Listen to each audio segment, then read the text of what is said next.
সুপ্রভাত ছাত্রছাত্রীরা। হ্যাঁ, আমার বন্ধুরা, তোমরা সবাই ভালো আছো তো? হ্যাঁ, আমিও ভালো আছি। দেখো আজকে কি সুন্দর রোদ ঝলমলে আকাশ, তাই না?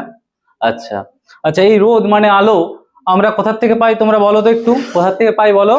আমরা পাই সূর্যর থেকে পাই। আমরা কোথা থেকে পেলাম? সূর্যর থেকে পেলাম। আচ্ছা, রাতের বেলায় কোথা থেকে আলো পাই আমরা? রাতের বেলায় আমরা আলো পাই কোথা থেকে? চাঁদ থেকে। আর আমরা আছি কোথায়? আমরা আছি, বলো কোথায় আছি? আমরা আছি পৃথিবীতে আছি। কোথায় আছি? পৃথিবীতে আছি। আচ্ছা, এবার এই যে রোদ ঝলমলে আকাশ, আচ্ছা এমনটা তো হতে পারে হঠাৎ রোদ চলে গেল, কি করে যায়? কি করে যেতে পারে রোদ? হঠাৎ করে হয়তো মেঘ চলে এলো, মেঘ এসে আমাদের এই যে সূর্যি মামা একে ঢেকে দিল, তাহলে আমাদের রোদ চলে যেতে পারে।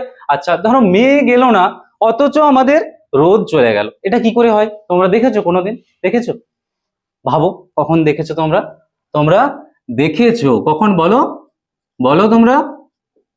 হ্যাঁ, যখন গ্রহণ লাগে। যখন গ্রহণ লাগে তখন কি হয়? তখন সূর্যি মামাকে আমরা কিছুক্ষণের জন্য আমরা কি হয়? দেখতে পাই না। আচ্ছা, এই গ্রহণ কি করে হয় বলো তো? গ্রহণ কিভাবে হয় বলো? রাক্ষসে খেয়ে নেয়। রাক্ষসে খেয়ে নেয়। আমাদের সূর্যি মামা যদি এত বড় হয়, আমি যদি এটাকে খাই, খাওয়া যাবে? তাহলে তো আমাকে অনেক বড় হতে হবে। তাহলে সূর্যি মামাকে যদি খেতে হয়, তাহলে তো রাক্ষসকে অনেক বড় হতে হবে। সে রাক্ষস থাকে কোথায়? তাহলে গ্রহণ কিন্তু রাক্ষসে খেয়ে নেওয়ার জন্য হয় না। গ্রহণ হওয়ার একটা কারণ থাকে। এই কারণে আমরা আজকে জানবো। এই গ্রহণকে আমরা কি বলি জানো? এই গ্রহণকে আমরা বলি সূর্য গ্রহণ। আচ্ছা, সূর্যগ্রহণ বলে একে। আচ্ছা, এই গ্রহণ কিভাবে হয়? এই সূর্যর থেকে আলো আসছে। এই সূর্যর থেকে আলো আসছে কোথায়? আমাদের পৃথিবীতে। এইখানেতে তুমি দাঁড়িয়ে আছো। এইখানেতে তুমি দাঁড়িয়ে আছো, তোমার গায়ে আলো পড়ছে বা তুমি দেখতে পাচ্ছ। এবার চাঁদ ধরো ঘুরতে ঘুরতে ঘুরতে ঘুরতে, চাঁদ তো ঘুরে, চাঁদ ঘুরতে ঘুরতে ঘুরতে ঘুরতে ঘুরতে ঘুরতে কোথায় চলে এলো? না, এইখানেতে চলে এলো। এবার কি হবে? তাহলে আলো কি যাবে তোমার কাছে? আলো যে পৌঁছাবে? পৌঁছাবে না। কে আড়াল করে দিয়েছে? চাঁদ আড়াল করে দিয়েছে। এই যখন চাঁদ আড়াল করে দিল, তখন কি হবে? না, তখন আমরা এই পৃথিবীর থেকে আমরা সূর্যকে আর দেখতে পাবো না। তখন কি হবে? না, সূর্যটা আমাদের কিছুক্ষণের জন্য কি হয়ে যাবে? আমাদের চোখের আড়ালে চলে যাবে, আকাশ অন্ধকার হয়ে যাবে। এইটাকে আমরা বলি সূর্য গ্রহণ। তাহলে কি হয়? না, সূর্য, চাঁদ এবং পৃথিবী যখন একই লাইনে চলে আসে, একই লাইনে এরা দাঁড়িয়ে যায়। তোমরা যেমন প্রার্থনা করো একই লাইনে দাঁড়াও, ঠিক সেই রকম যদি এরা প্রার্থনার মতন করে দাঁড়িয়ে যায়, তখন কি হবে? তখন আমাদের সূর্য গ্রহণ হবে। আচ্ছা দেখো, তোমাদেরকে আরো ভালোভাবে বুঝাই। আচ্ছা রবিন, তুমি দেখো, তুমি তো আমার সোজা বসে আছো। এই যে আমি দাঁড়িয়ে গেলাম, তুমি দেখতে পাচ্ছ এই চাঁদকে? তোমরা দেখতে পাচ্ছ? পাচ্ছ না। কেন পাচ্ছ না? কারণ আমি তোমাদের সাথে একই লাইনে চলে এসেছি। কিন্তু বলো, তুমি দেখো, তুমি চাঁদকে দেখতে পাচ্ছ কিনা? তুমি পাচ্ছ, সূর্যকে দেখতে পাচ্ছ, বা চাঁদকে দেখা যাচ্ছে, বা এখানে যে ছবিটা রয়েছে সেটাকে দেখা যাচ্ছে। কেন দেখা যাচ্ছে? না, কারণ তুমি কোথায় রয়েছো? না, তুমি সরলরেখায় নেই। যেই তুমি আমার সরলরেখায় চলে এলে, তখনই কি হয়ে গেল? ছবিটা আড়াল হয়ে গেল। ঠিক সেরকমই এই সূর্য, চাঁদ এবং পৃথিবী যখন একই সাথে একই সরলরেখায় চলে আসে, তখন কি হয়? তখন আমাদের সূর্যগ্রহণ হয়। আচ্ছা তুমি বলো তো, আচ্ছা সূর্যগ্রহণের সময় কে মাঝে থাকে বলো? কে মাঝে থাকে রবিন, তুমি বলো? হ্যাঁ, কে মাঝে থাকে? চাঁদ মাঝে থাকে। চাঁদ, চাঁদ মাঝে থাকলো। আর কে দুই দিকে কে থাকে? কে থাকে আমরা দেখতে পাচ্ছি, কে থাকে? সূর্যি মামা থাকে। আর একদিকে কে থাকে?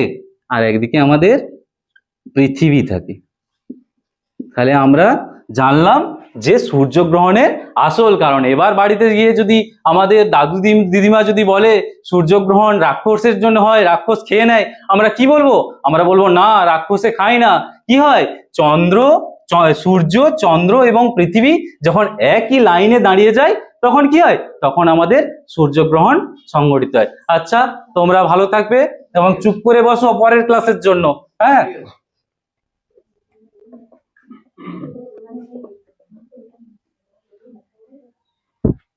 সুপ্রভাত বন্ধুরা, তোমরা সকলে ভালো আছো তো? হ্যাঁ, আমিও ভালো আছি। আর আগের দিন আমরা কি শিখেছিলাম বলতো? ভাগ কিভাবে করতে হয়। আজকে আমরা শিখবো ভাগের এই যে যে ভাগের যে অংশগুলো আছে না, এই চারটা অংশ সম্বন্ধে আজকে আমরা জানবো। তাহলে আজকে আমরা কি জানবো? ভাগ প্রক্রিয়ার বিভিন্ন অংশ।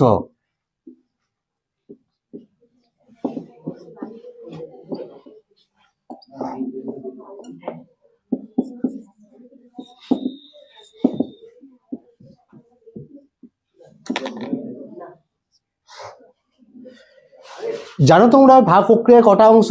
ভাগ প্রক্রিয়ার 4টি অংশ। কি কি? মানে ভাগ প্রক্রিয়ার 4টা অংশের নাম হচ্ছে ভাজ্য, বলো তোমরা একবার আমার সাথে, কি বললাম? ভাজ্য। তারপরে কি আছে? ভাজক। কি বললাম আমার সাথে আরেকবার বলো তোমরা? ভাজক। তারপরে কি আছে? ভাগফল। কি বললাম? আমার সাথে সকলে বলো, ভাগফল। আর ভাগশেষ।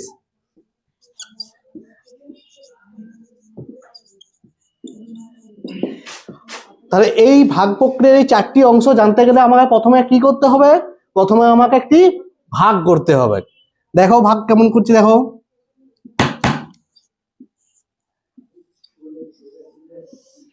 বলো তো এটা কত লিখলাম? 3। আর এটা কত লিখলাম বলো তো তোমরা? 17। তাহলে আমরা 17কে 3 দিয়ে ভাগ করব। তোমরা আগের দিন ভাগ শিখেছো, তাহলে ভাগটা বলো তো। নামটা করো 3-এর। 3 1 কে 3, 3 2 6, 3 3 কে 9, 3 4 12, 3 5 15। আর 3 6 18 করলে কি হবে বলো তো? এই 17 থেকে বড় হয়ে যাবে। তাহলে আমাকে কি করতে হবে? 3 5 15। এরপরে আমাদের কি করতে হবে? যেহেতু মিলে নাই সেহেতু তাহলে আমাদের কি করতে হবে? এটা থেকে এটাকে বিয়োগ করতে হবে। বিয়োগফল করলে কি হবে? বিয়োগফল হবে 2। কি বিয়োগফল কি হবে? 2। তাহলে এইখান থেকে আমরা জানবো ভাগ প্রক্রিয়ার 4টি অংশের নাম। তাহলে প্রথমে আমি জানবো ভাজ্য। ভাজ্য কোনটা? দেখো ভাজ্য কোনটা? ভাজ্য হলো 17। বলো তো ভাজ্য কত? 17। তাহলে ভাজ্য কেন ভাজ্য? কারণ 17কে যাকে আমরা ভাগ করি তাকে কি বলে? ভাজ্য বলে। তাহলে আমরা এখানে কাকে ভাগ করেছি বলো তো? 17কে। তাই ভাজ্য কত হলো? 17। এবারে ভাজক। ভাজক কাকে বলে দেখবো। ভাজক হচ্ছে এখানে কি? ভাজক আমরা কাকে বলে? না, যে সংখ্যা দিয়ে আমরা ভাগ করি তাকে আমরা ভাজক বলি। তাহলে এখানে 17কে আমরা ভাগ করেছি কোন সংখ্যা দিয়ে ভাগ করেছি বলো তো? 3 দিয়ে ভাগ করেছি। হ্যাঁ, এই 3 হলো ভাজক।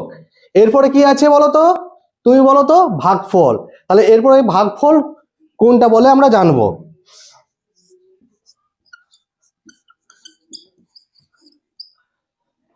ভাগফল কাকে বলে? না, ভাগ করার পরে আমরা যে ফলটা পেলাম সেইটা হচ্ছে তার ভাগ প্রক্রিয়ার ভাগফল। তাহলে এখানে ভাগ প্রক্রিয়ায় ভাগ করে আমরা কত পেয়েছি বলো তো? 5। হ্যাঁ, তাহলে 5 হচ্ছে এখানে ভাগফল। তাহলে তুমি একবার বলো তো ভাজ্য কোনটা হলো? 17। ভাজ্য কোনটা হলো? 3। আর ভাগফল কোনটা হলো? 5। এরপরে আমরা জানবো পরে কি রইলো? ভাগশেষ। তাহলে ভাগশেষ কোনটা দেখো।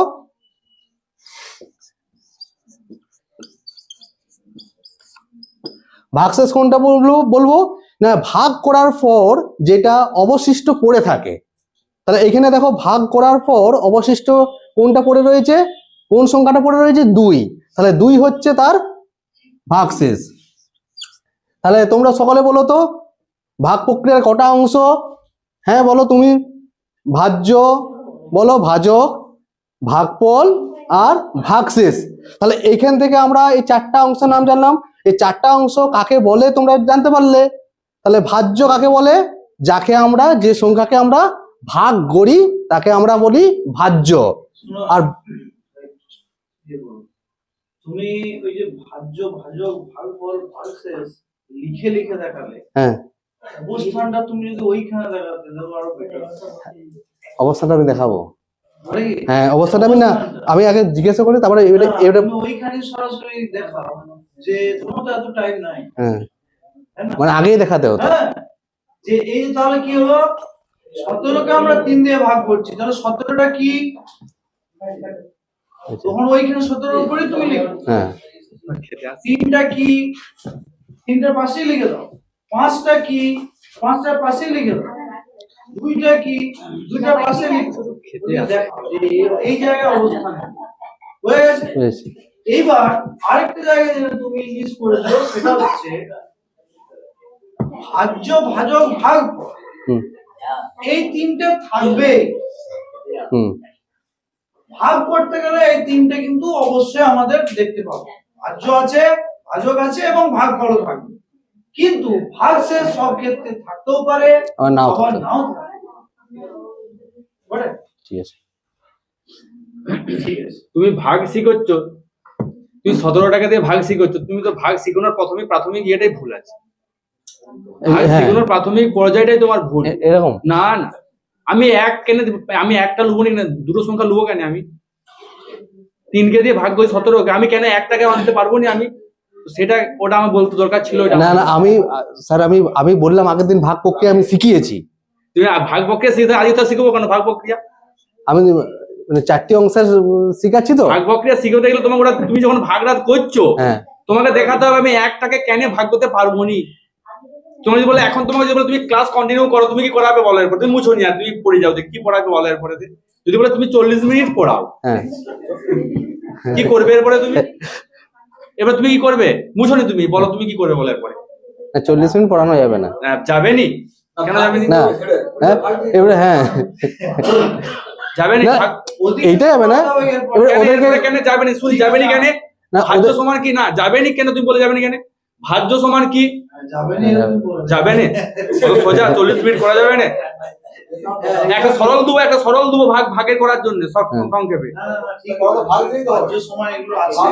হ্যাঁ হ্যাঁ পরে আসবো 40 মিনিটের ক্লাসে, আমি পরে আসবো, আমাকে দেখাতে হবে 40 মিনিট ক্লাস। স্যার তখন দেখাবো আমি 3কে দিয়ে 1 ভাগ করা যাচ্ছে না, কারণ এটা একক, এর থেকে ছোট। তখন আমি দুটো সংখ্যা লুবো, আছে, আছে। 10 স্থান নিয়ে লুবো। তখন আমি 3কে দিয়ে 5কে ভাগ করাবো। আর যাবো না কেন? 2টা ভাগ করে গেল না? ভাগশেষ আমি তো বলে দিল। তাহলে হ্যাঁ হয়ে যেত 40 মিনিট। যাবে না কেন? মুছো। ঠিক আছে। আরে এই যে তুমি কোনটো আবার কি ভাষাবো?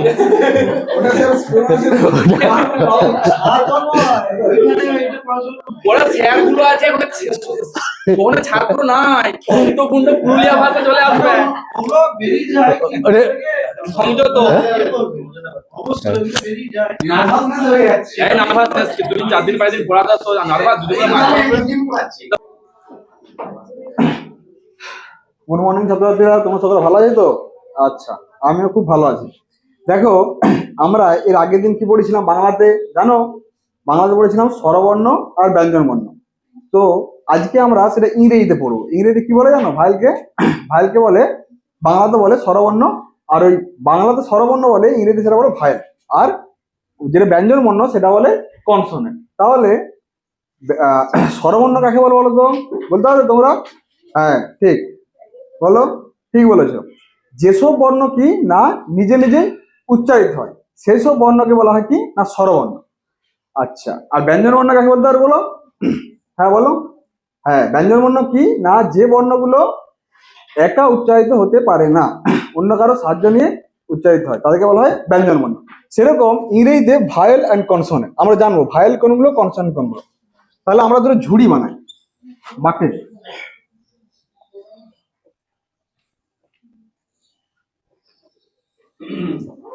এটা আমরা লিখবো ভায়েল, আর এটাতে আমরা লিখবো কনসোনেন্ট।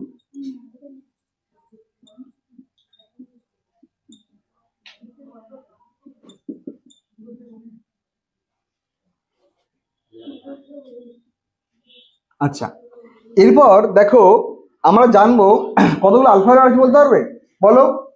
ঠিক, কতগুলো আছে না 26টা আছে টোটাল। আলফাবেট সংখ্যা কত? ও আচ্ছা আচ্ছা আচ্ছা, এটা নাকি ইংরেজি বর্ণমালাতে লেটারের সংখ্যা, শোন তো তুমি, ইংরেজি বর্ণমালাতে লেটারের সংখ্যা কতগুলো আছে না 26টি আছে। এই 26টির মধ্যে কতগুলো ভায়েল আর কতগুলো কনসোনেন্ট। সেরকম আমরা বাংলায় কি পড়েছিলাম? বাংলায় পড়েছিলাম স্বরবর্ণ ব্যঞ্জনবর্ণ। বাংলাতে কতগুলো ছিল না 50টি ছিল, তাই তো? বর্ণের সংখ্যা 50টি ছিল, তার মধ্যে স্বরবর্ণ কতগুলো ছিল? 11টা, আর ব্যঞ্জন বর্ণের সংখ্যা কতগুলো ছিল না 39টা, বুঝলে? এরপর আজকে আমরা ইংরেজিতে পড়বো না, সেটাকে আমরা স্বরবর্ণ করি ভায়েল, কনসোনেন্ট করি ব্যঞ্জন বর্ণ। দেখো কি করে চিনবো ভায়েল আর কনসোনেন্ট। আমি যদি বলি এ, দেখো এ বলতে পারবে এ ভায়েল না কনসোনেন্ট? বলতে পারবে কেউ? বলো দেখি। হ্যাঁ ঠিক, এ হচ্ছে ভায়েল। কেন বলো তো ভায়েল? দেখো একে যখন আমরা উচ্চারণ করছি তখন এই আসছে, এরপর আর কোনো লেটার বা লেটার আসছে না, আসছে কি আসছে না, তাহলে এ হচ্ছে কি আমরা জানলাম এ হচ্ছে ভায়েল, তাহলে ভায়েলের ঘরে আমি লিখলাম এ। আচ্ছা এটা হলো, এরপর বি পড়ো, বি, বিটা দেখো, বি, আমি বি উচ্চারণ করছি, বি, বি দেখো, বি, বি এর পরে কি আসছে দেখো, বি প্লাস ই আসছে, ই, আমি যদি ই কে বাদ দিই তাহলে আমরা কি বি উচ্চারণ করতে পারবো? পারবো না।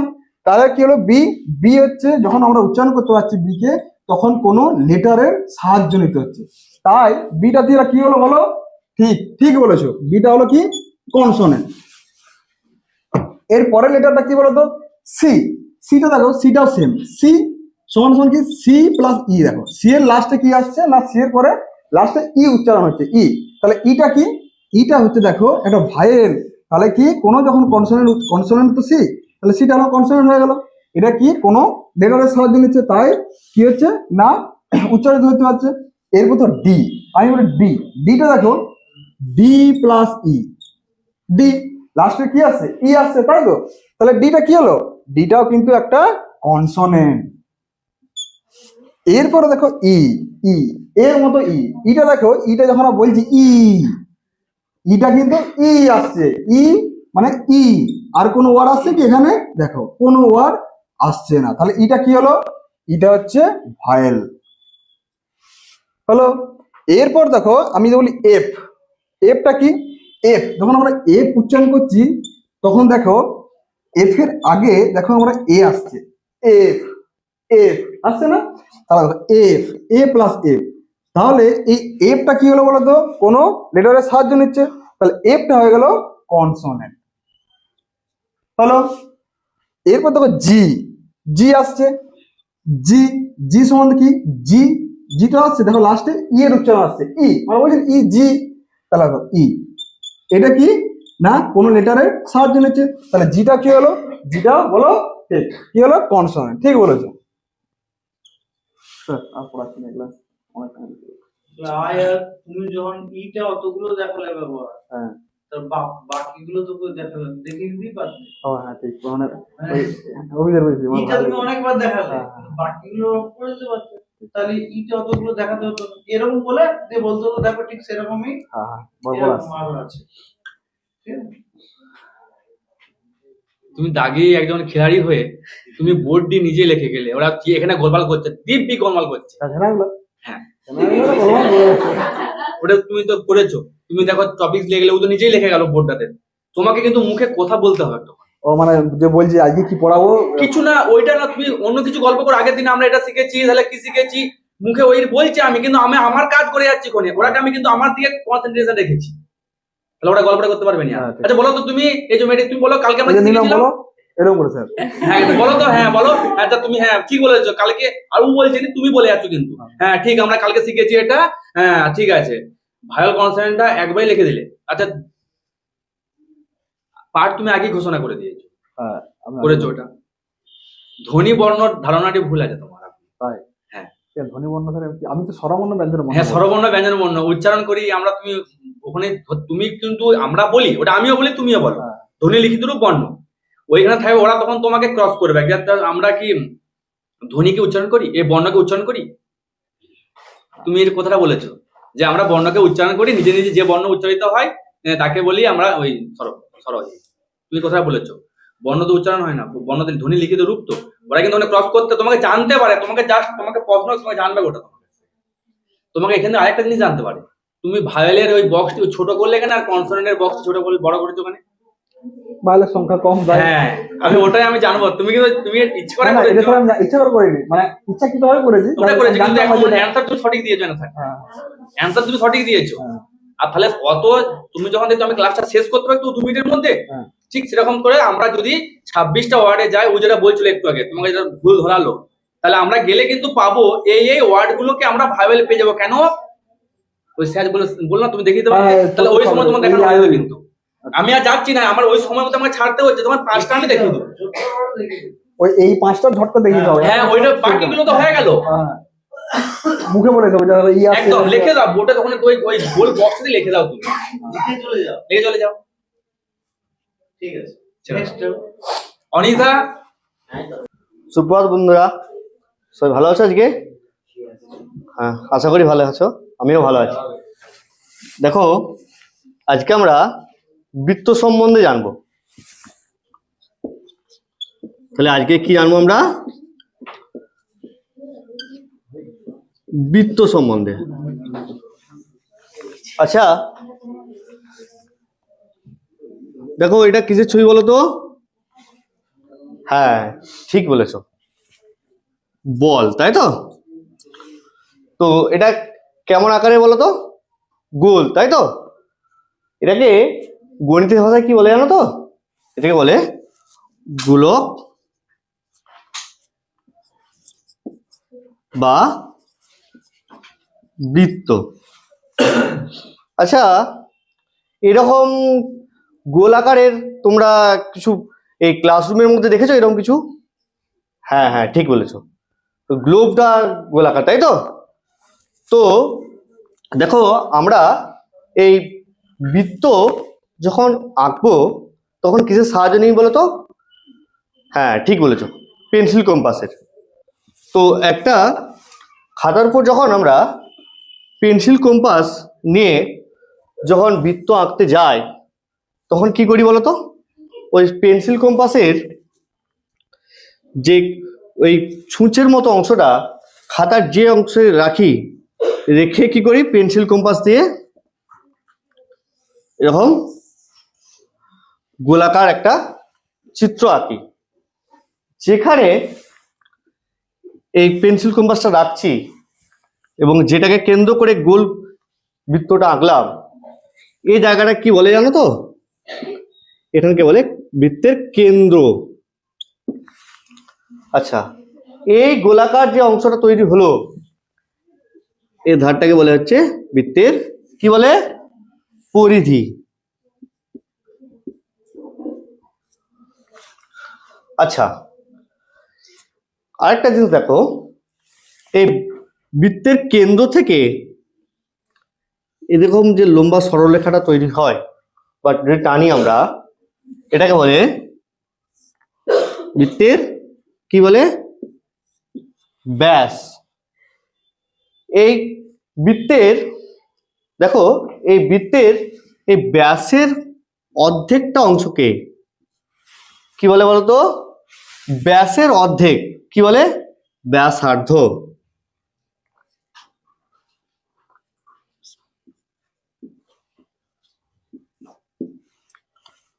আচ্ছা, তাহলে কি কি শিখলাম এখন? দেখো, প্রথমে দেখলাম কি? কেন্দ্র। তারপর দেখলাম কি? পরিধি। তারপর দেখলাম কি বলতো? ব্যাস। তারপর দেখলাম কি? ব্যাসার্ধ। এরপর ধরো বৃত্তের এই জায়গা থেকে এই জায়গা আমি একটা সরলরেখা থেকে টানি, বা যে কোনো অংশ এই দিকেও টানতে পারি, এটা কি বলে? বৃত্তের জ্যা।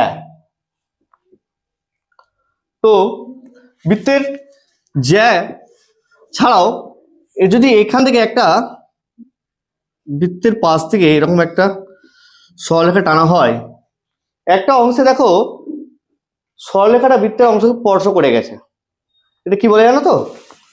এই সরলরেখাটাকে যখন বলবো আমরা স্পর্শক। আবার কখনো যদি কোনো সরলরেখা এই দিক থেকে এরকম পেরিয়ে যায়, এই সরলরেখাটা কি করছে দেখো, বৃত্তটাকে এই সরলরেখাটা লম্বালম্বি ছেদ করে গেছে, তখন কি বলবো একে আমরা? ছেদক। আচ্ছা, এরপর আমরা তাহলে বৃত্তের বিভিন্ন অংশগুলো সম্বন্ধে জানলাম, কিন্তু বৃত্ত কাকে বলে যদি তোমাদেরকে জিজ্ঞেস করা হয় তাহলে কি বলবো তখন আমরা? না, কি বলবো? যে দেখো, প্রথমে এই ছবিটা দেখেই আমি বলার চেষ্টা করব। কি বলবো? না, এই দেখো একটা বৃত্ত থেকে এই যে অংশটাকে প্রথমে কি বলছিলাম? কেন্দ্র। তাহলে কি বলবো? না, নির্দিষ্ট কেন্দ্রবিন্দুযুক্ত গোলাকার, এটা গোলাকার হয়েছে, গোলাকার সমতলিক। সমতলিক কেন? না, সমতলে আঁকা যায় বলে সমতলিক। এবং দেখো যে বৃত্তটা এঁকেছি, এটা পুরোটাই একটা রেখার মধ্যে আবদ্ধ রয়েছে, সেই জন্য এটাকে বলবো আমরা সীমাবদ্ধ। সীমাবদ্ধ চিত্রকে বলবো আমরা বৃত্ত। অর্ধবৃত্ত বলে কিছু হয়? হ্যাঁ অর্ধবৃত্ত বলে? হ্যাঁ হ্যাঁ, বল কোনটা? না, এটা দেখা, হ্যাঁ? এটা দেখান। অর্ধবৃত্তটা কোথায়? অর্ধবৃত্ত বলতে গেলে এই বৃত্তের অর্ধেকটা অংশকে অর্ধবৃত্ত, এটা স্যার দেখা। তুমি ব্যাস যেটা পড়ালে, ব্যাসটা কিভাবে পড়ালে বলো তো? যে আমাদের এদিকে সমান করে সেটাকে বলা হয় ব্যাস। ব্যাসটা কিন্তু ভালো করে বলা যেত একদম। হ্যাঁ বৃত্তের স্যার আর একটু কি বল? ঠিক আছে, হ্যাঁ। ব্যাসটা যে এই প্রান্ত থেকে এই প্রান্ত, পরিধিটা কি সীমানা। হুম। আমরা দেখবে অনেক জায়গায় তোমরা তো দেখেছো মাঠে যখন গরুকে দড়ি দিয়ে বেঁধে রাখা হয় হুম। কোনো বয়সকে, সেই গরুটা যখন চারপাশে ঘুরে দেখবে একটা চারদিকে দাগ হয়ে, তারপরে কিন্তু গরুটা যেতে হয়। ওটা পরিধি মানে হচ্ছে শেষ সীমা। শেষ। ঠিক আছে, স্যার আর পরিধি বানান কি? হয় দেখ। বৃত্তটা তুমি অনেক পরে বললে যে বৃত্তটা, হ্যাঁ বৃত্তটা অনেক পরে বললে, সংজ্ঞাটা।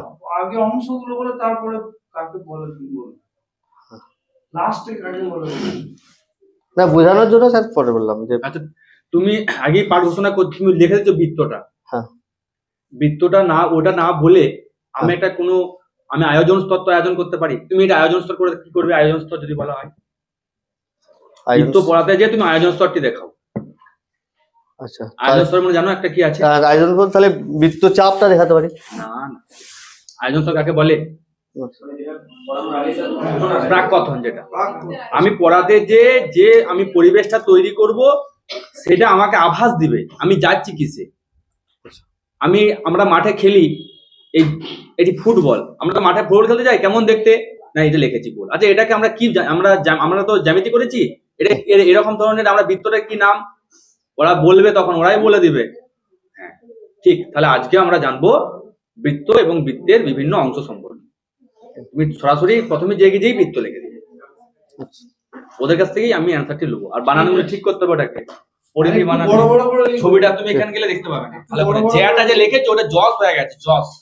একটু বড় বড় করে লিখবে। আমি যাবে নাকি? যাও। স্যার আর না ঠিক আছে। সুপ্রভাত ছাত্রছাত্রীরা, তোমরা সকলে ভালো আছো? হ্যাঁ, আমিও খুব ভালো আছি। আচ্ছা, তোমরা বলো তো, তোমরা প্রত্যেকে ফুল দেখেছো? দেখেছো? আচ্ছা, কি কি ফুল দেখেছো বলো, বলো কয়েকটা ফুলের নাম বলো। হ্যাঁ, গোলাপ, ঠিক আছে,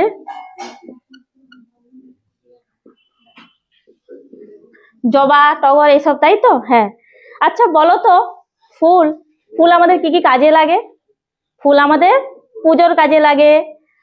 আর তা ফুল ছাড়া কি পুজো হয়? ফুল ছাড়া তো পুজো হয় না। আর পুজোর কাজে ছাড়াও ফুল আমাদের কি কি কাজে লাগে? ফুল আমাদের বাড়ি সাজাবার কাজে লাগে, মালা গাঁথার জন্য ফুলের প্রয়োজন হয়। আচ্ছা, ফুল তো আমাদের তাহলে অনেকই কাজে লাগে, কিন্তু এই ফুল আমাদের পৃথিবীতে বা আমাদের কাছে কিভাবে এলো সেটা তো তোমরা জানো না। তাহলে আজ আমরা এই যে ফুলটা কিভাবে আমাদের কাছে এলো সেই সম্পর্কে জানবো, ঠিক আছে? তাহলে আজ আমরা ফুল গদ্যাংশটি সম্পর্কে জানবো।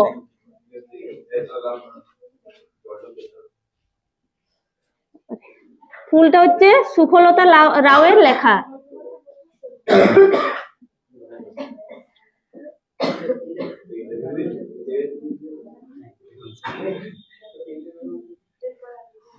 এই ফুল ফুল হচ্ছে, তোমরা প্রত্যেকে বই খুলে দেখো। আমি এই গদ্যাংশটা না তোমাদেরকে আগে বলে দিচ্ছি গল্পের আকারে, ঠিক আছে?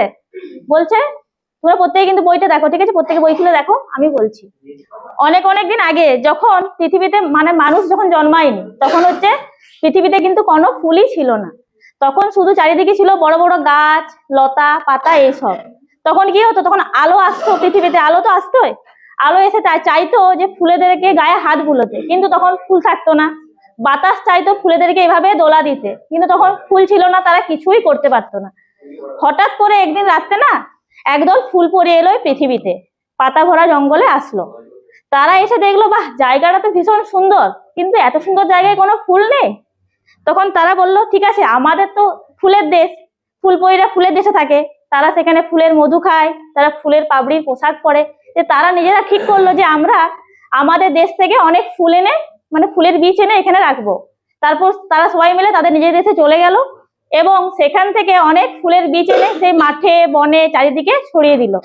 বীজ ছড়ানোর সাথে সাথে কি হলো, বীজ থেকে ছোট ছোট চারা গাছ হলো এবং সেই চারা গাছ থেকে বিভিন্ন লাল, নীল, হলুদ, সবুজ বিভিন্ন রকমের ফুল ফুটলো। ফুল ফোটার সাথে সাথে কি হলো, পরিবেশটা আরো সুন্দর হলো, আলো আসলো, বাতাস এসে ফুল দিয়ে দোলা দিতে লাগলো এবং তার সাথে দলে দলে অনেক মৌমাছি এলো মধু খাবার জন্য। ঠিক আছে, তোমরা তো তাহলে জানলে যে ফুল কিভাবে এলো বললাম। ফুল হচ্ছে ফুল, এই যে ফুল কথাটা বলছি। তুমি যখন পড়াচ্ছ, হ্যাঁ স্যার। ফুল কি কি কাজে লাগে বলো? তুমি ফুল কি কি কাজে লাগে ওদেরকে প্রশ্ন করে তুমি ভাবছো তাই তো কি কি কাজে লাগে, স্যার ভুলে গেছে। ঠিক তো? তুমি নিজে ভাবছো যে দেখো ফুল কি কি কাজে লাগে। দেখো ফুলের প্রধান কাজটা হচ্ছে ফুল থেকে তো ফল সৃষ্টি হয়। ওটাই তো তুমি প্রথমে যেটা বললো, ঠিক আছে, ঘর সাজানো, পূজা পাঠ করো, এরপরে মেন জায়গায় ফুল থেকেই কিন্তু ফল হয়। এই যে গাছেদের যে বীজটা ফুলের জন্যই কিন্তু হচ্ছে।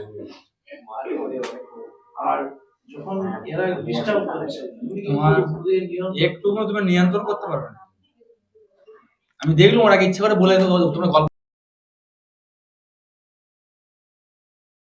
ধরুন আমি যে পড়াচ্ছি সেখানে যে স্যার আছে ওরা গল্প করতেই পারে। এরা নিজে নিজে গল্প হ্যাঁ করবে। করতে পারে। তখন ওরা যখন বুঝবে ওনারা জোরে জোরে কথা বলছে নিজেদের মধ্যে, তার মানে কিন্তু ডিস্টার্বের জন্যই করছে। ফিসফাস করে যখন বলছে সেটা আলোচনা করছে, কিন্তু যখন জোরে বলছে তোমার কাছে মনে হচ্ছে যেটা একটা ডিস্টার্বেন্স, তখন তুমি বলো যে ঠিক আছে বলো তো, তুমি বলো হ্যাঁ কি ফুল তুমি তোমার বাড়িতে কি ফুল আছে, ঠিক আছে করবে না, ডিসকাস করবে না তো। তুমি আজকে ফার্স্ট ক্লাস আসছো, মন গেলে করতে পারে, না করতে পারে। সব সময় যেন রেসপন্স কেউ করবে না, উত্তরটা হ্যাঁ বা না সেটা তোমাকেই ঠিক করতে হবে। আর ওরা দেখছে যে তুমি ওদেরকে কন্ট্রোল করতে পারছো না, কারণ আচ্ছা দেখো এবার আমরা জানবো এটা যখন জানবে ওরা নিজেদের মধ্যে এমন একটা দেখে ডাইরেক্ট বোর্ডে ওদের কনসেন্ট্রেশন রাখছে, তখন বল সে কনসেন্ট্রেশন। বিশ্বাস করে ওরা নিজেদের মধ্যে আলোচনা করতে পারে। আর ওটা ওরা কোনো মাইন্ড করবে না, তোমরা ভেবো না যে ওরা মাইন্ড করবে, ওরা ওই জন্যই করছে। ওই জন্যই করছে তো ওরা। তোমার মাইন্ডটাকে যাতে ডাইভার্ট করে, কনসেন্ট্রেশন মনোযোগটাকে বিচ্ছিন্ন করে দেয়, সেটাই চেষ্টা করছে। আর তোমার টপিকটি ওই ভুল তুমি কি পড়াবে, ওটি তো বোরিং ক্লাস। পড়াবো নাই তো কি যে কি হবে, এটা তো পড়াবোই না, আজকে রেডি নেই তাই করেছি। ও তুই গোলাপটাকে ভাঙো দিন দল করো না, একবার দেখি এটা দল বিশ্লেষণ করো তো। দল হ্যাঁ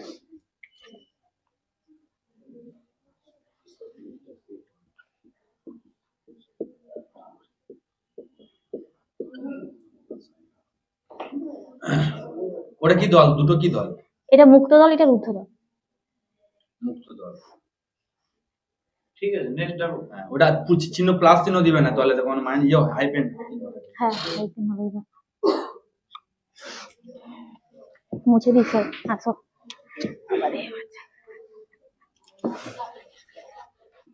সুপ্রভাত ছাত্রছাত্রীরা, তোমরা সব ভালো আছো তো? হ্যাঁ আমিও খুব ভালো আছি। আচ্ছা দেখো তো, আজকে তোমার সঙ্গে একটা মজার গল্প করবো, ঠিক আছে? তো মজার গল্পটা করার আগে তোমরা চটপট একটু বোর্ডের দিকে তাকাও তো।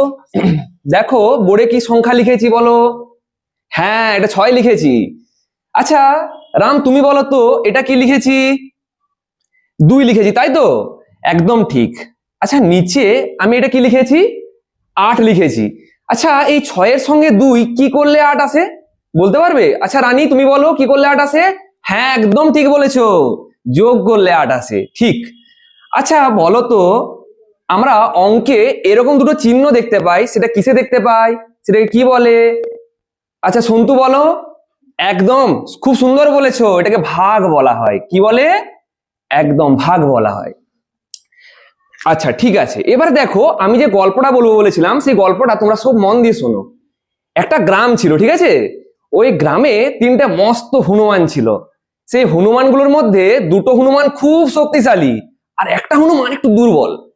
সেই হনুমানটা অতটা খেতে পারতো না, কিন্তু বাকি 2 হনুমান কি করতো, লোকের বাড়িতে গিয়ে যা পেতো নিয়ে চলে আসতো। আম পেতো আম নিয়ে চলে আসতো, যা পেতো সেগুলো সব নিয়ে চলে আসতো। ঠিক আছে? তাহলে ওই তিনটে হনুমান একদিন এক জায়গায় বসলো, বসে মিটিং হচ্ছে। কি মিটিং হচ্ছে? যে চল ভাই আমরা ওই বাড়িতে যাই, ওই বাড়িতে যেয়ে আমরা ওই আম গাছ থেকে কি করি, আম পেড়ে নিয়ে আসি। বেশ, খুব সুন্দর। কিন্তু তারা আগে ঠিক করলো যে ওই যে আম পাড়তে যাবে, যাই যে আম পাক না কেন সবাই মিলে আমরা ভাগ করে নেবো, সমান ভাগে ভাগ করে নেবো। ঠিক আছে? ঠিক আছে, বেশ, সেটা তারা সবাই রাজি হলো। এবারে তারা হুপ হুপ করতে করতে চলে গেল আম পাড়তে লোকের বাড়িতে। বেশ, খুব সুন্দর। তাহলে কটা হনুমান গেছিল? 3টা হনুমান গেছিল। প্রথম হনুমান কটা আম পেড়েছে জানো? প্রথম হনুমান 30টা আম পেড়ে নিয়েছে। লোকের বাড়িতে গিয়ে 30টা আম পেড়ে সব গাছ ফাঁকা করে দিয়েছে। ব্যাস। এবারে দ্বিতীয় যে হনুমানটা, সেটা আরো বদমাইশ। সে কি করেছে? 35টা আম পেড়ে নিয়েছে লোকের বাড়ি থেকে। কিন্তু আমি বলেছিলাম তৃতীয় হনুমানটা একটু দুর্বল, সে একটু ভীতু গোছের। ঠিক আছে? সে একটু ভীতু, সে লোক দেখলে ভয় পায়, সে ভাবে আমাকে লোক মেরে দেবে। সে কি করেছে? 10টা মাত্র আম নিয়ে বেচারি মনের দুঃখে এসে এক জায়গায় চুপ করে বসে আছে। বাস। তো এবারে কি হয়েছে, তারা তো ঠিক করে গেছিল যে 3টে যাই আম পাক না কেন সবাই মিলে ভাগ করে নেবে। কিন্তু এখন সমস্যাটা হচ্ছে এখানে যে এ তো 30টা পেয়েছে, দ্বিতীয় হনুমান 35টা পেয়েছে, তৃতীয় হনুমান 10টা পেয়েছে।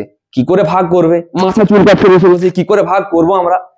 ব্যাস, তখন কি হচ্ছে, তারা দেখলো রাস্তার দিকে রামবাবু অঙ্কের মাস্টার সে পেরিয়ে যাচ্ছে। তাকে ডাকলো, আর রামবাবু শুনুন এদিকে। তা রামবাবু এলেন, বলল, স্যার আমরা বেশ সমস্যা একটা পড়েছি, আমাদের এই সমস্যাটা আপনি একটু সমাধান করে দিন।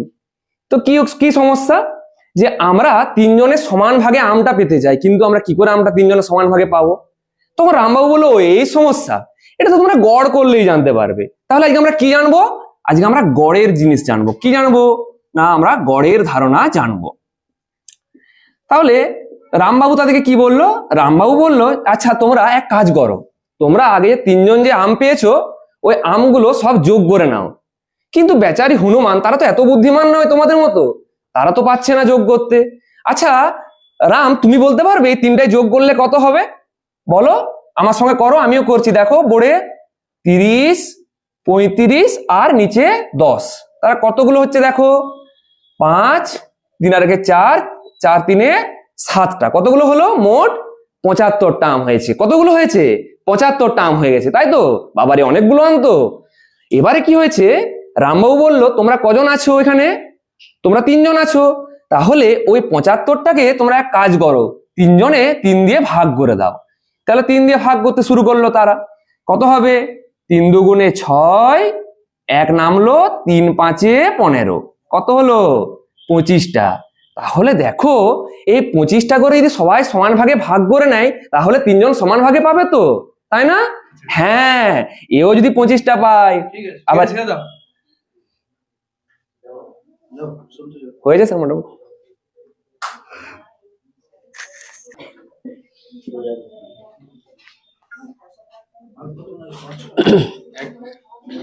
গুড মর্নিং ছাত্রছাত্রীরা, তোমরা সবাই কেমন আছো? ভালো আছো তো? হ্যাঁ, তোমাদের স্যাররাও খুব ভালো আছে। দেখো, আমরা আজকে স্কুলে এসেছি। আজকে বলতে পারবে কত তারিখ আজকে? হ্যাঁ, আজকে তারিখটা হচ্ছে 23 তারিখ।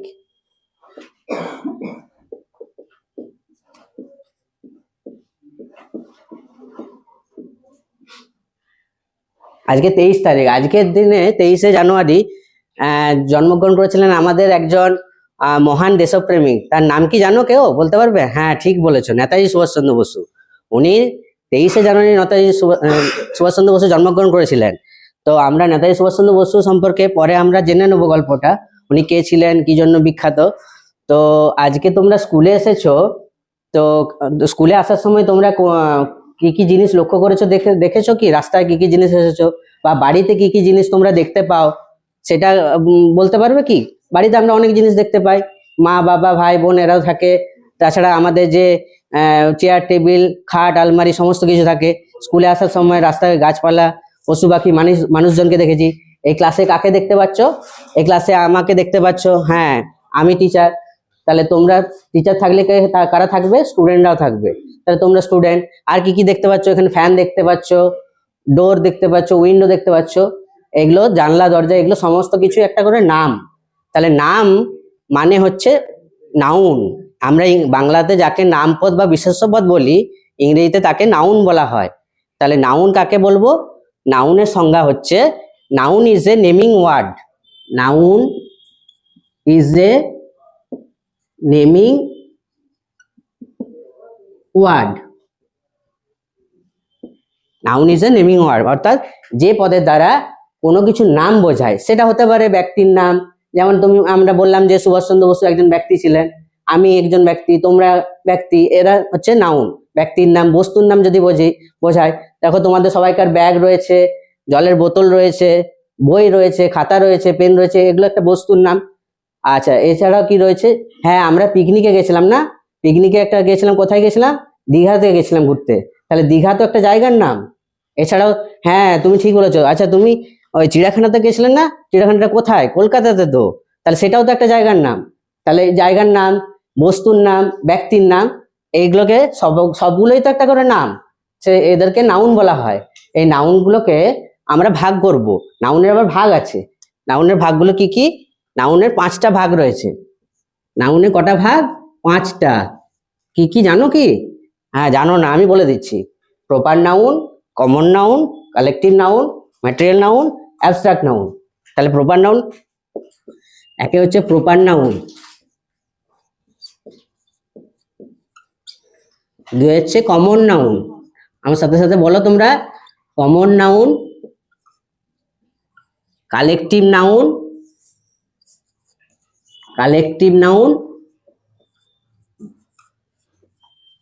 ম্যাটেরিয়াল নাউন,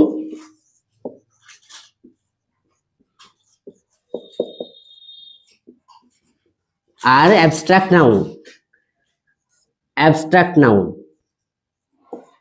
তাহলে আমরা নাউনের যে ভাগ, নাউন কি বললাম? নাউন বললাম যে পদের দ্বারা বা যে ওয়ার্ড দ্বারা কোনো কিছুর নাম বোঝানো হয়। সেটা হতে পারে বিভিন্ন নাম, সেটা ব্যক্তির নাম, বস্তুর নাম, স্থানের নাম, জায়গার নাম, জিনিসের নাম, সমস্ত কিছু। নদী, আমরা এই কলকাতা গেলে দেখবে যে হাওড়া ব্রিজ বেরোয়, তার নিচে কি নদী আছে? গঙ্গা নদী আছে। তাহলে গঙ্গা নদী, ওটা একটা নদীর নাম। গঙ্গা, সিন্ধু, ব্রহ্মপুত্র, যমুনা, এগুলো সবই তো নদীর নাম।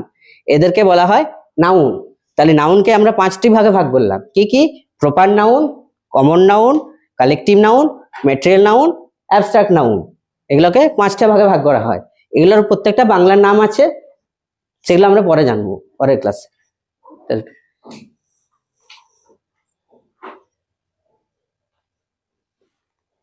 বলো, শান্ত কেমন পড়া লাগে? ঠিক আছে, নেক্সট। ঠিক আছে। আচ্ছা, আজকে জন্মদিন নেতাজি সুভাষচন্দ্র। নেতাজি সুভাষচন্দ্রকে নেতাজি ঠিক কে আখ্যা দিয়েছিল? নেতাজি কে আখ্যা দিয়েছে? রবীন্দ্রনাথ ঠাকুর। রবীন্দ্রনাথ ঠাকুর বটে? স্যার মনে নেই।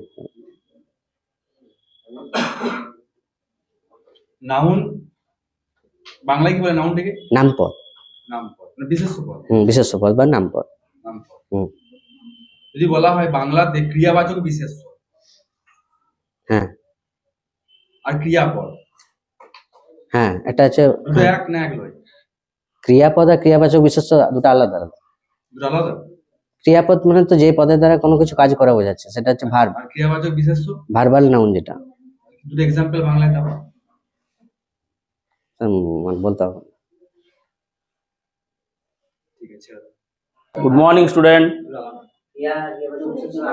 আচ্ছা, তোমরা আজকে স্কুলে এসেছো কোন রাস্তা দিয়ে? মাঠের রাস্তা দিয়ে। হ্যাঁ হ্যাঁ, কি বললে সুমন? তোমরা কোন দিকে এসেছো? বাসের সাঁকো হয়ে, তাই তো? বাসের সাঁকোটা কেন হয়েছিল বলো তো? সাঁকোটা কেন তৈরি করতে হয়েছে? কারণ কি? নদী আছে, তাই তো? নদীর জন্য কি বাসের সাঁকোটা তৈরি করা হয়েছে। আর নদী কেমন ভাবে চলে বলো তো? আমাদের যেমন কি মাঠের আল আছে, সোজাভাবে জল যায় আল দিয়ে, তাই তো? সেরকম ভাবে কি চলে নদী? নদী কেমন ভাবে বয়ে যায়? সোজাভাবে বয়ে যায় না। হ্যাঁ, ঠিক বলেছে। বাহ, তুমি অনেক কিছু জানো তো। নদী কেমন আঁকে বাঁকে বয়ে যায়। হ্যাঁ, তাহলে আজকে আমরা জানবো সহজ পাঠ থেকে আমাদের ছোট নদী। আচ্ছা, এবারে বলো তোমরা, সহজ পাঠ কার লেখা? হ্যাঁ, ঠিক বলেছো, রবীন্দ্রনাথ ঠাকুর। সহজ পাঠ কার লেখা? রবীন্দ্রনাথ ঠাকুর।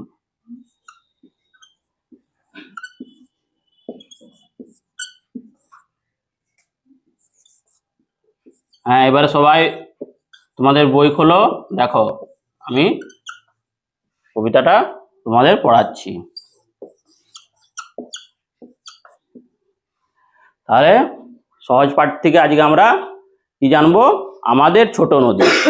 তাহলে আমাদের ছোট নদী চলে বাঁকে বাঁকে, বৈশাখ মাসে তার হাঁটু জল থাকে।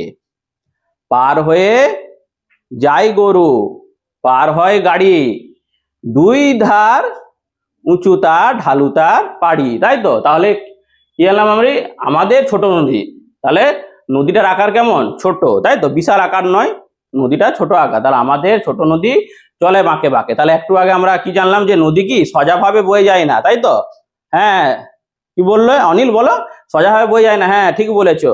আমাদের গ্রামের পাশ দিয়ে কেমন, আমাদের গ্রামের পাশ দিয়ে যে নদীটা গেছে, তোমরা যেটা কি ব্রিজটা দিয়ে বাসের সাঁকো দিয়ে পেরিয়ে এলে, সেটাও কি সোজাভাবে বয়ে যায় না। কেমন ভাবে বয়ে যায়?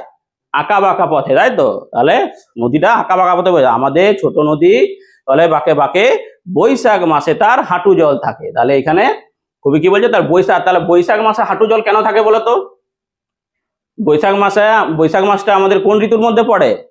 হ্যাঁ বলো প্রিয়া, কোন ঋতুর মধ্যে পড়ে? হ্যাঁ, গ্রীষ্ম ঋতুর মধ্যে পড়ে। ঠিক বলেছো, বৈশাখ মাসটা গ্রীষ্ম ঋতুর মধ্যে পড়ে। তাহলে গ্রীষ্ম ঋতুতে কি হয়? প্রচন্ড কি রোদের উত্তাপ থাকে, তাই তো? সূর্যের তেজ প্রচন্ড থাকে, সেই জন্য কি হয়? জলটা শুকিয়ে যায়। সেই জন্য কি হাঁটু সমান জল থাকে। হাঁটু সমান জল মানে কেমন? কম জল, তাই তো? সহজে কি মানুষ যাতায়াত করতে পারে, তাই তো? পশুরা, প্রাণীরা, মানুষ সহজে যাতায়াত করতে পারে। তাহলে বৈশাখ মাসে তার হাঁটু জল থাকে। পার হয়ে যায় গরু, পার হয়ে গাড়ি। হ্যাঁ, কাদের বাড়িতে গরু গাড়ি আছে? বাহ, অনেকের বাড়িতে আছে। হ্যাঁ, তাহলে গরুর গাড়িটা কিসের মাধ্যমে যায়? গরুতে কি গরু গাড়িটা টেনে নিয়ে যায়, তাই তো? গরু গাড়িটা টেনে যাচ্ছে। তোমরা এবারে বলো তো, যে গরুর গাড়ি যারা চালায় তাদের কি বলে? বাহ, খুব সুন্দর বলেছো। কি বলে? গাড়োয়ান বলে। হ্যাঁ, গরুর গাড়ি যারা চালায় তাদের কি বলে? গাড়োয়ান বলে। তাহলে পার হয়ে যায় গরু, পার হয়ে গাড়ি, তারপরে কি দুই ধার উঁচু তার ঢালু তার পাড়ি। মানে নদীর সাইড গুলো কেমন থাকে?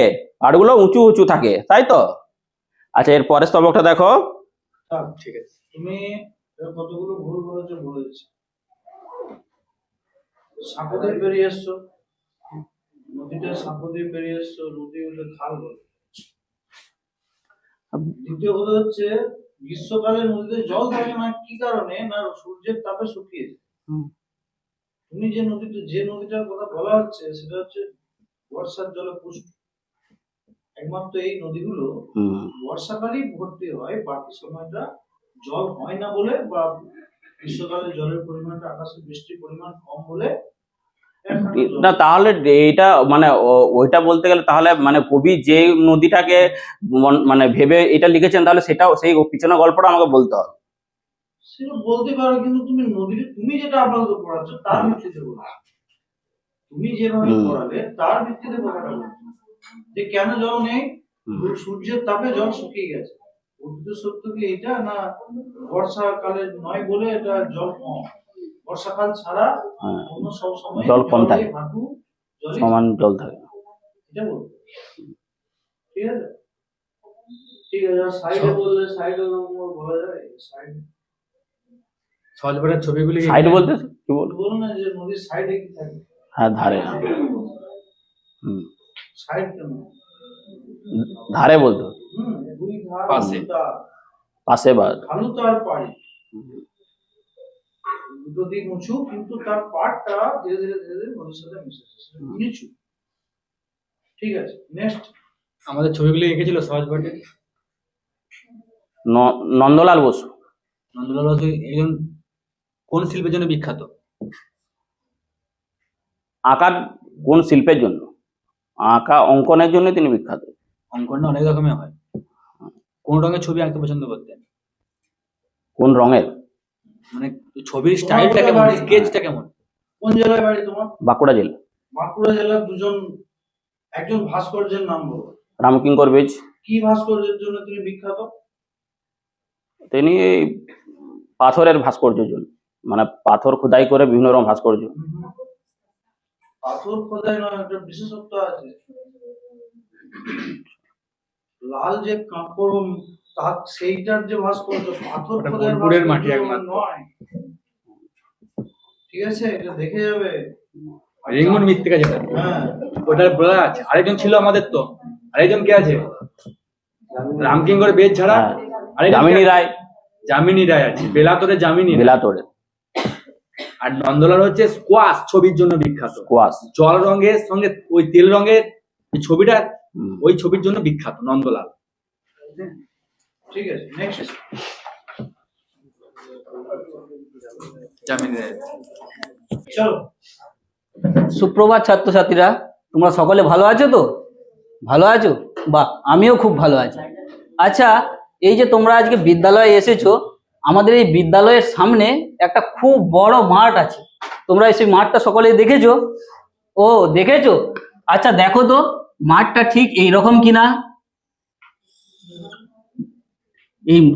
এই যে মাঠটা দেখছো, যার চারটে দিকই কিন্তু সমান। তোমরা লক্ষ্য করেছো মাঠটা ঠিক এইরকম, তাই না? আচ্ছা দেখো, আমরা এর আগের দিন ক্লাসে জ্যামিতির একটা আকার সম্পর্কে জেনেছিলাম। সেই আকারটা কি তোমাদের সেটা মনে আছে? বাহ, মনে আছে। তাহলে এইরকম একটা আকারকে আমরা কি বলেছিলাম বলো তো? এটাকে আমরা বলেছিলাম বর্গক্ষেত্র, তাই না? বর্গক্ষেত্র। আচ্ছা, এর কটা বাহু বলেছিলাম তোমাদের কারো মনে আছে? মনে আছে? বাহ, এটার আমরা চারটে বাহু বলেছিলাম। কটা বাহু? এই যে একটা, দুটো, তিনটে, আর এই একটা, চারটে বাহুর কথা বলেছিলাম, তাই না? দেখো, এই যে আমাদের বিদ্যালয়ের সামনে যে খেলার মাঠটা রয়েছে, এই মাঠটার ঠিক পাশেই আরো একটা মাঠ রয়েছে। যে মাঠটা আমরা ঠিক করেছি যে এই মাঠটাতে আমরা একটা বাগান তৈরি করব। কি তোমরা সকলে বাড়িতে বাগান আছে তো? বাগান আছে? আচ্ছা দেখো, তাহলে আমরা এই বাগানটাতে আমরা ফুল গাছ লাগাবো। তোমরা সকলে ফুল গাছ লাগাতে ভালোবাসো? ভালোবাসো? আচ্ছা অনিতা, তুমি এখানে কি ফুলের গাছ লাগাতে চাও? তুমি গাঁদা ফুলের গাছ লাগাতে চাও, তাই তো? আচ্ছা বাবাই, তুমি বলো তো, তুমি কি ফুলের গাছ লাগাতে চাও? ও, তুমি গোলাপ ফুলের গাছ লাগাতে চাও? ঠিক আছে। আচ্ছা দেখো, এরকম ফুলের গাছ লাগিয়ে দিলাম। এখানে অনেক ফুল হবে, দেখতে খুব সুন্দর লাগবে, তাই না? কিন্তু দেখো, এই যে ফুল গাছগুলো লাগালাম আমরা, এই ফুল গাছগুলো যদি আমরা এইরকমই খোলা রেখে দিই, তাহলে কি হবে বলো তো? কিছুদিন পর এগুলো সব গরুই ছাগলে সব খেয়ে নেবে, তাহলে একটা কিচ্ছু আর এখানে থাকবে না, তাই না? তাহলে আমরা এই বাগানটায় যাতে গরু ছাগলে এই গাছগুলোকে খেয়ে দিতে না পারে, তার জন্য কি করবো বলো তো? তোমরা জানো তোমাদের বাড়ির বাগানে এরকম কি করা থাকে? এই বাগানটা পুরোটাকে বেড়া দিয়ে ঘেরা থাকে। তাহলে আমরা এই বেড়া দিতে গেলে আমরা কি নিয়ে আসবো বলতো? যে কি দিয়ে আমরা এটাকে বেড়া দেবো? ও, তার দিয়ে বেড়া দেবো। তাহলে এটাই আমরা এখন তার দিয়ে বেড়া দেবো, ঠিক আছে? তাহলে এই বেড়া তো দেবো, কিন্তু এই বেড়া যখন কিনতে যাব দোকানে যেয়ে কি আমরা স্টপ করো। তুমি কি পড়াতে চাই? পরিসীমা, বর্গক্ষেত্রের পরিসীমা। অত তোমার কত দূর যেতে হবে? কত দূর তুমি গেলে বলো?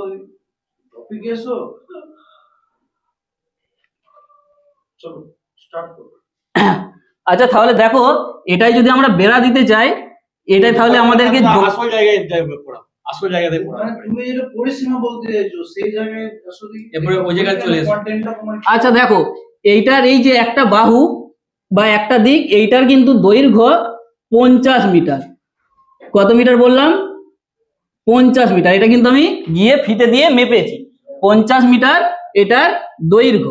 তাহলে এর আগের দিন কিন্তু আমরা এটা বলেছিলাম যে এই বর্গক্ষেত্রের বাহুগুলো কিন্তু সব সমান হয়। তাহলে এইটাও যদি 50 হয়, এটাও কত হবে বলো তো? এইটাও হবে 50 মিটার। আবার এই দিকটাও 50 মিটার, এই দিকটাও 50 মিটার। তাহলে এখানেও 50 রইলো, আবার এখানেও 50 মিটার। ঠিক আছে। তুমি তোমাকে মেন ভুলটা বলি, তুমি যেটা পরিসীমা পড়াবে বলছো, তুমি ওই প্রথম দিকের এতগুলো কথাকে ওগুলো বাদ দাও। ঠিক আছে? আচ্ছা ঠিক আছে। এই এটাকে আমরা ঘিরবো বা এটাকে বেড়া দেবো। মাঠটাকে আমরা বেড়াতে দিই। তাহলে মাঠটাকে বেড়াতে গেলে কি করতে হবে, না আমাকে এই কিনতে হবে। তাহলে সেটা কিভাবে পাবো, চারটে বাহুর যে দৈর্ঘ্য সেই সমান আমাকে তার বা ইত্যাদি তুমি যা বলবে কিনতে হবে, সেটা কিভাবে পাবো? আচ্ছা স্যার, সামনেরটা বেশি হয়ে যাচ্ছে। হ্যাঁ মানে ওই জায়গাটা বেশি হয়ে গল্প যাচ্ছে। কথাটা হ্যাঁ, মানে ওইটা বেশি হয়ে যাচ্ছে। মেন সেন্টারে এসো, মানে বিষয়ে এসো। হ্যাঁ। ঠিক আছে, ঠিক আছে। নেক্সট